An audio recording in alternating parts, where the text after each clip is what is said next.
Britain says its involvement in Iraq will remain a humanitarian effort, but the Prime Minister is not ruling out deploying a limited number of non-combat troops.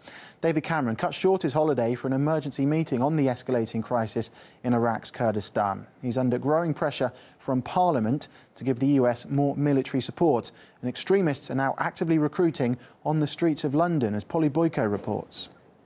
Shoppers on London's Oxford Street got more than they bargained for earlier this week when they encountered men handing out flyers asking Britons to join the Islamic State, the violent organisation terrorising northern Iraq. I was on Oxford Street with a group of friends of mine, and I saw this stand.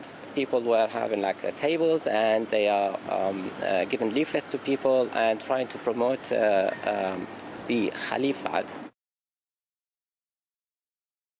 Has become a major concern for anti-terror police in the UK. I thought, okay, this is wrong. Something wrong is going on. I was very angry.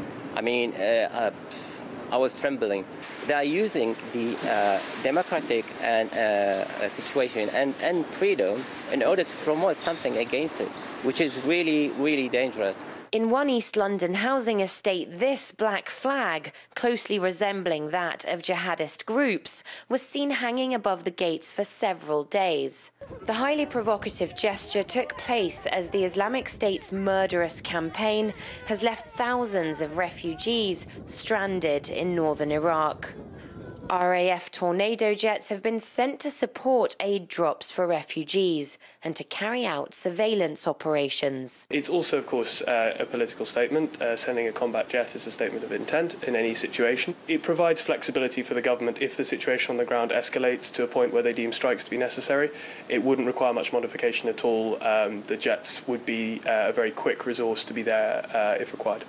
Images of Islamic State forces' brutal rampage through Iraq have been splashed across the media, and it's stirring public opinion.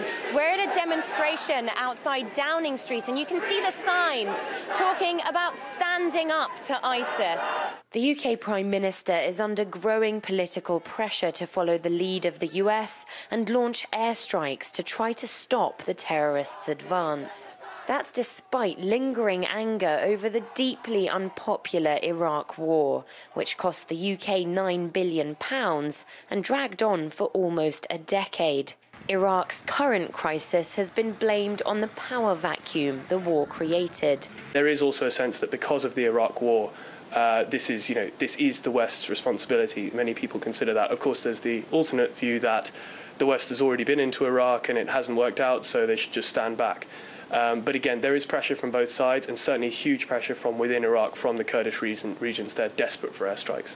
So far, the UK government's limited itself to providing humanitarian assistance. But with growing concerns over the Islamic State's reign of terror and over the spread of extremist ideology at home, Westminster could be forced to reconsider. Polly Boyko, RT, London.